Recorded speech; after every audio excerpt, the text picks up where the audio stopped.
ഏവർക്കും എൻ്റെ വ്ളോഗിലേക്ക് ഹൃദ്യമായ സ്വാഗതം. ആദ്യമായി വീഡിയോ കാണുന്നവർ തുടർന്നും വീഡിയോ ലഭിക്കാൻ സബ്സ്ക്രൈബ് ചെയ്ത് ബെൽ ബട്ടൺ അമർത്തി ആളമർത്തുക.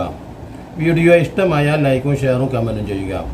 ഞാൻ ഇന്ന് പറയുന്നത്, ഞാൻ തന്നെ 1-2 വ്ളോഗുകൾ ചെയ്തിട്ടുണ്ട്. മാത്രമല്ല ഇപ്പോഴും സോഷ്യൽ മീഡിയയിൽ യൂട്യൂബ് തരംഗമായിക്കൊണ്ടിരിക്കുകയാണ്. കഴിഞ്ഞ ദിവസം ഒരു സഹോദരന് തുല്യമായ അഥവാ അച്ഛന് തുല്യമായ, പ്രത്യേകിച്ച് വയസ്സായിട്ടുള്ള മാതാപിതാക്കളുള്ള ഒരു വീട്, അവിടുത്തെ കൈകാര്യങ്ങളൊക്കെ ചെയ്ത് വിശ്വാസം അർപ്പിക്കുന്ന ഒരു മരുമകൻ, അഥവാ ആദ്യം ആ വീട്ടിൽ വന്ന് കയറിയ ഒരു അളിയൻ.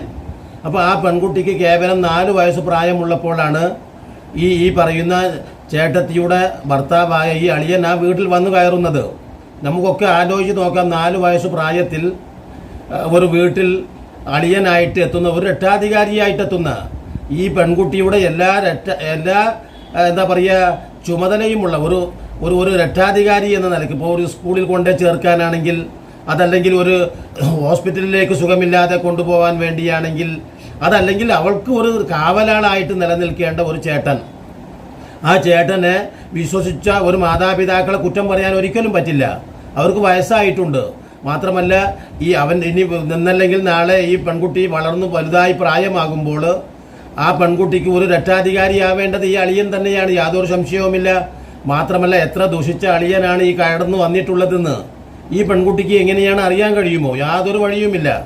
അപ്പോൾ മാത്രമല്ല ഈ 4 വയസ്സായ കുട്ടികളെ നമ്മളൊക്കെ സാധാരണ രീതിയിൽ 2, 3, 4, 5 വയസ്സായിട്ടുള്ള കുട്ടികളെ വീട്ടിൽ കാണുമ്പോൾ അത് ജാതി നോക്കിയിട്ടല്ല, മതം നോക്കിയിട്ടല്ല, കുടുംബം നോക്കിയിട്ടല്ല, നമ്മൾക്ക് എല്ലാവർക്കും കൗതുകമാണ്. അത്തരത്തിലുള്ള പ്രായമുള്ള കുട്ടികളെ നമ്മളെല്ലാവരും എടുത്തു ഒക്കത്ത് വെക്കും അല്ലേ? അങ്ങനെ അവരെ കളിപ്പിക്കും, ചിരിപ്പിക്കും, അവരുടെ ആനന്ദത്തിന് വേണ്ടി അവരുടെ ഉത്സവങ്ങൾ കാണിക്കും, അവരുടെ നേർച്ചകൾ കാണിക്കും അല്ലേ? ക്ഷേത്രത്തിൽ കൊണ്ടുപോകുമ്പോൾ ഈ അളിയനോടൊപ്പം കൊണ്ടുപോകും. ചിലപ്പോൾ ചേട്ടത്തി തന്നെയായിരിക്കും ഇവളെ കൊണ്ടുപോവുക, ചിലപ്പോൾ ഈ ചേട്ടൻ്റെ കയ്യിലായിരിക്കും എപ്പോഴും, അല്ലെങ്കിൽ ചേട്ടൻ്റെ ഒക്കത്തായിരിക്കും. അത് ഒരു പൂർണ്ണ വിശ്വാസമാണ്. അത്തരത്തിലുള്ള ഒരു വിശ്വാസം സമർപ്പിച്ച് ആ കുട്ടി യഥാർത്ഥത്തിൽ ഞാൻ ഇപ്പോൾ അറിയാൻ കഴിഞ്ഞതാണ് എനിക്ക്, ആ 4 വയസ്സായ പ്രായം മുതലേ തന്നെ തൻ്റെ സംരക്ഷകനായിട്ട് കാണുന്ന ഈ മിഠായി കൊടുത്തും കളിപ്പാട്ടങ്ങൾ വാങ്ങിക്കൊടുത്തും ഒക്കെ എന്താ പറയുക മാനസികമായിട്ടുള്ള ഒരു അടുപ്പം ആദ്യമായിട്ട് ഈ അളിയൻ ഉണ്ടാക്കിയെടുത്തിട്ടുണ്ട്. അപ്പോൾ സ്വാഭാവികമായിട്ടും ഒരു പിതാവിൻ്റെ സ്ഥാനത്താണ് ഈ അളിയനുള്ളത്.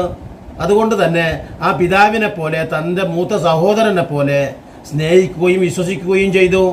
എന്നിട്ട് അതാണ് ഞാൻ പറഞ്ഞത്, ഏകദേശം 19 വയസ്സിൽ സ്വാഭാവികമായിട്ടും പ്രണയം എന്താണെന്ന്, വികാരം എന്താണെന്ന് മൊട്ടിട്ടിട്ടില്ലാത്ത ഒരു കാലഘട്ടം മുതൽ തന്നെ ആരംഭിച്ച ഒരു സ്നേഹം. ആ സ്നേഹം പിന്നീട് ഈ പറയുന്ന പ്രായപൂർത്തി എത്തിയതിനു ശേഷവും ഈ കാബാലികൻ, ഈ പിശാച് തുടർന്നിട്ടുണ്ടാകും. അപ്പോൾ ഈ പെൺകുട്ടിക്ക് ഒരു അറ്റാച്ച്മെൻറ്റ് വന്നു. ഇത്രയും കാലത്തെ ഈ എന്താ പറയുക അഭേദ്യമായ ഈ ബന്ധത്തിൻ്റെ അടിസ്ഥാനത്തിൽ തൻ്റെ ചേട്ടനോട് അഥവാ തൻ്റെ അളിയനോട് തനിക്ക് ഒന്നും എതിർത്ത് പറഞ്ഞുകൂടല്ലോ എന്ന ഒരു മനസ്സായിരിക്കാം യഥാർത്ഥത്തിൽ ഈ പെൺകുട്ടിക്ക് വന്ന് പെട്ടിട്ടുണ്ടാവുക. അതായിരിക്കാനാണ് ഇതിന് സാധ്യത. ഞാൻ ആദ്യമൊക്കെ നമ്മളൊക്കെ ഈ പെൺകുട്ടിയെ കുറ്റപ്പെടുത്തിയിരുന്നു. യഥാർത്ഥത്തിൽ നമ്മളൊക്കെ ആ വ്ളോഗ് വെച്ചിട്ടുണ്ട്, ചെയ്തിട്ടുണ്ട് അല്ലേ? നമ്മൾ ആ ഓട്ടോറിക്ഷയിൽ ഇരുന്ന് ആ പെൺകുട്ടി പറയുന്നത്, എനിക്ക് ഇനി എൻ്റെ ഏട്ടനില്ലാതെ കഴിയില്ല, അപ്പോൾ ഒന്നും തന്നെ ചിന്തിക്കാനുള്ള ഒരു മനസ്സ് യഥാർത്ഥത്തിൽ ഇല്ലാതായി. അത് മനുഷ്യ സഹജമാണ്.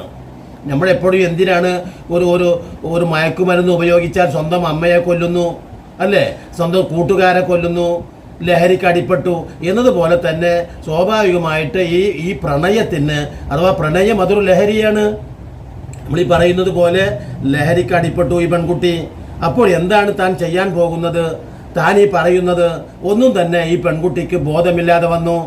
അനന്തരമായ ചിന്ത അതാണ്. മദ്യപിച്ചാലായാലും ഇനി ലഹരി മരുന്ന് ഉപയോഗിച്ചാലും സ്വാഭാവികമായിട്ടും എന്താണ് വരാൻ പോകുന്ന ചിന്ത. നമ്മളെല്ലാവരും എന്തു കുറ്റകൃത്യങ്ങളും സ്വാഭാവികമായിട്ട് നമ്മൾ നിയന്ത്രിച്ചു നിൽക്കുന്നത് എന്താണ്?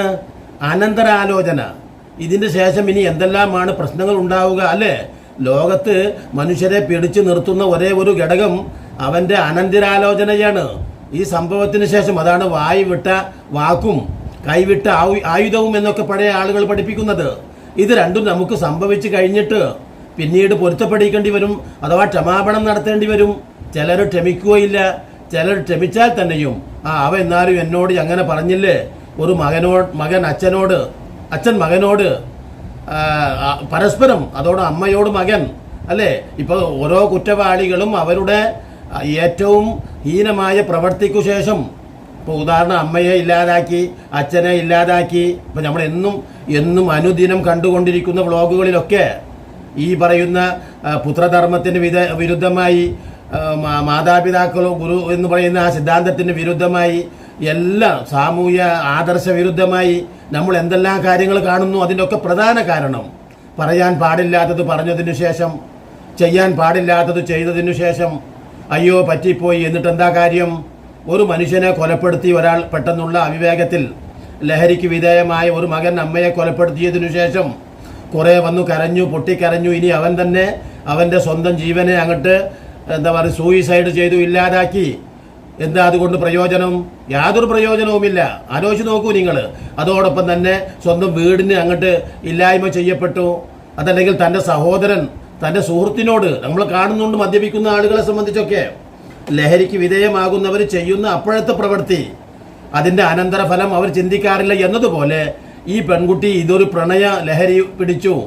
ഈ പെൺകുട്ടിക്ക് പ്രായമില്ല, പക്വതയില്ല. ആദ്യകാലം മുതലേ ഇത്തരത്തിലുള്ള ഒരു ശീലത്തിന് വിധേയമായി. മാത്രമല്ല നല്ലതായ മാതാപിതാക്കളാണ് അവരെ സംബന്ധിച്ചിടത്തോളം ഈ പെൺകുട്ടിയെ ഓരോ കല്യാണത്തിനും ആശുപത്രിയിലേക്കും ഒക്കെ ഇതേപോലെ പറഞ്ഞയച്ചിട്ടുണ്ട്.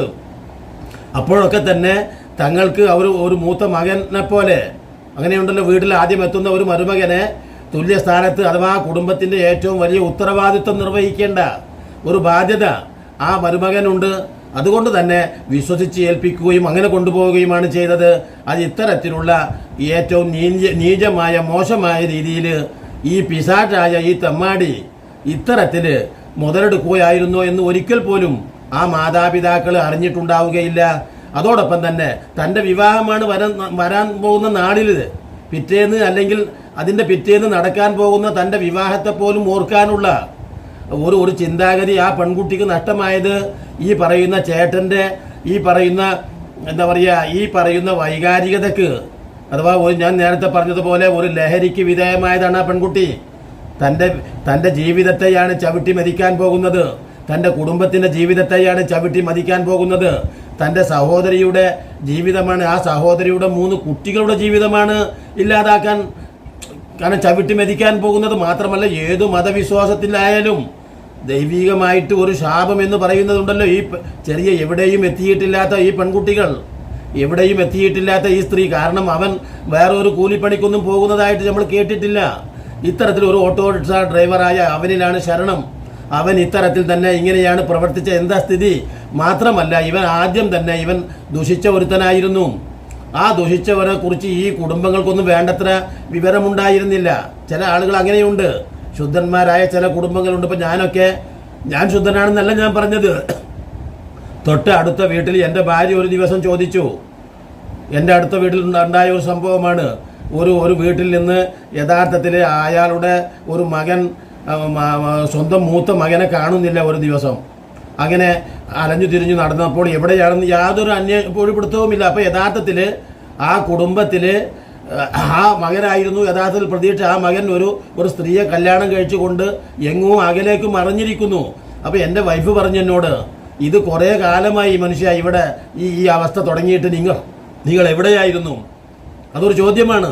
അപ്പം എന്നെ സംബന്ധിച്ചിടത്തോളം ആ കുടുംബത്തിൻ്റെ ന്യൂനത എന്താണെന്ന്, ആ കുടുംബത്തിൻ്റെ പ്രശ്നം എന്താണെന്നൊന്നും എനിക്ക് അറിയാൻ കഴിഞ്ഞിട്ടില്ല.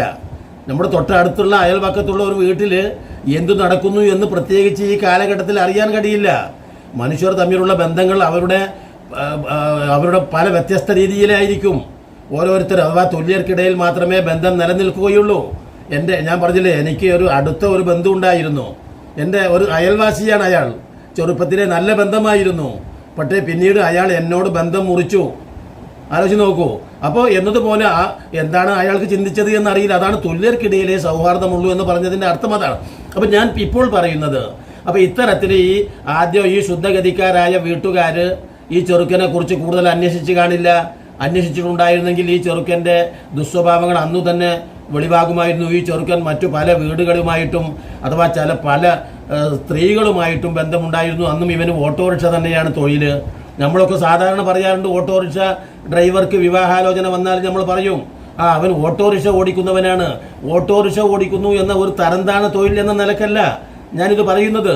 മറിച്ച് ഈ ഓട്ടോറിക്ഷയിൽ വരുന്ന ഡ്രൈവർമാർക്കൊക്കെ ഈ പെൺകുട്ടികളോട് ഈ പറയത്തിലുള്ള പ്രണയത്തിന് അഥവാ ഇപ്പോൾ ഈ സ്വഭാവശുദ്ധിയിൽ പല മാറ്റങ്ങളുമുണ്ട് എന്ന ഒരു കാഴ്ചപ്പാട് ഇന്നും നിലനിൽക്കുന്നുണ്ട്. അപ്പോൾ ഇവൻ ആദ്യം തന്നെ ഇത്തരത്തിലുള്ള ഈ സ്ത്രീകളോട് അഥവാ ഈ പെൺകുട്ടികളോട് ഹീനമായ ഒരു കാഴ്ചപ്പാട് സഹോദരിയായിട്ട് തൻ്റെ ആ ഓട്ടോറിക്ഷയിൽ പല യാത്രക്കാരും കയറും. അപ്പോൾ അന്യ പെൺകുട്ടികളെ സ്വന്തം സഹോദരിയായിട്ട്, പ്രായമുള്ളവരെ അമ്മയായിട്ട് നോക്കണം. ഇങ്ങനെ കാണാനുള്ള ഒരു മനസ്സല്ല അവനെ സംബന്ധിച്ച്. അങ്ങനെ കുറേ ചെറുപ്പക്കാരുണ്ട്. അവരുടെ ആ കണ്ണുകളുടെ നോട്ടം കണ്ടാൽ തന്നെ ചില പെൺകുട്ടികൾ ചൂളിപ്പോകും. ചിലരാവട്ടെ അവൻ്റെ ആ തന്ത്രപരമായ നോട്ടത്തിൽ വീണുപോകും. പലതരത്തിലാണുള്ളത്. ചൂളിപ്പോവുകയും വീണുപോകുന്നവരും ചതിക്കപ്പെടുന്നവരും ഒക്കെ അങ്ങനെ ധാരാളമുണ്ട്. അപ്പോൾ ഇവന് തന്ത്രപരമായിട്ട് ഒരു കഴിവുണ്ടായിരുന്നു ഈ പെൺകുട്ടികളെ ചാക്കിലാക്കാൻ, പെൺകുട്ടികളെ അഥവാ ഒളിച്ചോടിപ്പിച്ച് കൊണ്ടുപോകുവാൻ. അഥവാ തനിക്ക് തൻ്റെ താല്പര്യം മാത്രമേ ഉള്ളൂ. അത്തരത്തിലുള്ള ചില പൈശാചിക ജന്മങ്ങൾ എല്ലായിടത്തുമുണ്ട്. അല്ലാത്ത ഒരുത്തന് ഇങ്ങനെ കഴിയുമോ? സ്വന്തം മാതാപിതാക്കളെ പോലെ കാണേണ്ട ഒരുത്തൻ അതോടൊപ്പം തന്നെ അവർ സ്വന്തം മകനെ പോലെയാണ് കണ്ടുകൊണ്ടിരിക്കുന്നത്.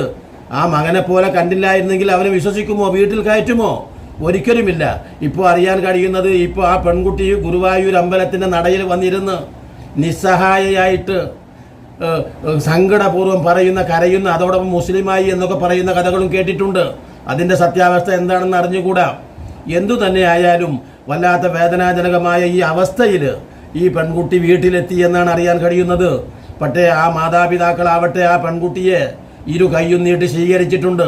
അപ്പം ഞാൻ പറയുന്നത്, ഇതിൻ്റെ കമൻറ്റോടികളെ നിങ്ങൾക്ക് തോന്നുന്നു, നിങ്ങൾ പറയരുത്. കാരണം ഈ മാതാപിതാക്കൾ എന്തിനാണ് ആ പെൺകുട്ടിയെ ഇങ്ങനെ സ്വീകരിച്ചത്? തികച്ചും നമ്മൾ ഒരു പെറ്റ തള്ളക്ക് മാത്രമേ അതിൻ്റെ വേദന അറിയാൻ കഴിയൂ. ഒരു പെൺകുട്ടിയെ 10-22 വയസ്സ് പ്രായമാകുന്നത് വരെ കൂട്ടിലിട്ട് വളർത്തി പല പ്രതീക്ഷകളും. അതുകൊണ്ടാണല്ലോ അവളുടെ കല്യാണ നിശ്ചയം വരെ കഴിഞ്ഞ് അടുത്ത ദിവസം കല്യാണം നടത്താനിരിക്കുന്നു. ഇതൊക്കെ അവൾ തീരുമാനിച്ച കല്യാണമല്ല, അവളെ സ്നേഹിക്കുന്ന മാതാപിതാക്കളും ബന്ധപ്പെട്ടവരും തീരുമാനിച്ചുറപ്പിച്ച കല്യാണമാണ്. അപ്പോൾ ഇത്തരത്തിലുള്ള ഈ ചെയ്തികൾ അവളെക്കുറിച്ച് മുന്നേ അറിയുന്നുണ്ടായിരുന്നെങ്കിൽ, ഈ പിശാചായ ഈ അടിയനെക്കുറിച്ച് അറിയുന്നുണ്ടായിരുന്നെങ്കിൽ അവനെ വീട്ടിലേക്ക് അടുപ്പിക്കുമായിരുന്നോ? അപ്പോൾ അവരൊരിക്കലും തന്നെ ഇത് അറിഞ്ഞിട്ടില്ല. അതുകൊണ്ട് എല്ലാ പ്രയാസങ്ങളും സഹിച്ചുകൊണ്ട് ആ മാതാപിതാക്കൾ ഇപ്പോൾ ആ പെൺകുട്ടിയെ വീട്ടിൽ കയറ്റിയിരിക്കുന്നു എന്നാണ് അറിയാൻ കഴിഞ്ഞത്. എന്തു തന്നെയായാലും നമ്മുടെ ഒരു സഹോദരി എന്ന പോലെ നമ്മുടെ ഒക്കെ സഹോദരിമാർക്ക് സംഭവിക്കാനുള്ള ഇത്തരത്തിലുള്ള ചതികളെക്കുറിച്ച്, കുടുംബത്തിന് വന്നു പറ്റുന്ന ആപത്തുകളെക്കുറിച്ച് എല്ലാവരും ജാഗ്രത പാലിക്കണം. മാത്രമല്ല ആ പെൺകുട്ടിയുടെ കാര്യത്തിൽ പരിഹാസ കമൻറ്റുകളും അതോടൊപ്പം തന്നെ വിമർശന കമൻറ്റുകളും ഉപേക്ഷിച്ച് തീർച്ചയായിട്ടും ഇത്തരത്തിലുള്ള ഈ പറയുന്ന പൂവാലന്മാരുടെ അഥവാ ഇത്തരത്തിലുള്ള കട്ടെറുമ്പുകളുടെ, ഇത്തരത്തിലുള്ള എന്താ പറയുക, കരിവണ്ടുകളുടെ ചതിയിൽ നിന്ന് ഇനിയെങ്കിലും സമൂഹം രക്ഷപ്പെടാൻ ആവശ്യമായ രീതിയിൽ ഉള്ള ഒരു 4 കണ്ണുകൾ അവരുടെ ഓരോ ആങ്ങളമാർക്കും അച്ഛന്മാർക്കും അമ്മമാർക്കും ഉണ്ടാവണം എന്ന് പറഞ്ഞുകൊണ്ട് ഇനിയും നല്ല നല്ല വ്ളോഗുകളുമായി നിങ്ങളെ കണ്ടുമുട്ടുന്നത് വരെ നിങ്ങൾക്ക് നന്ദി.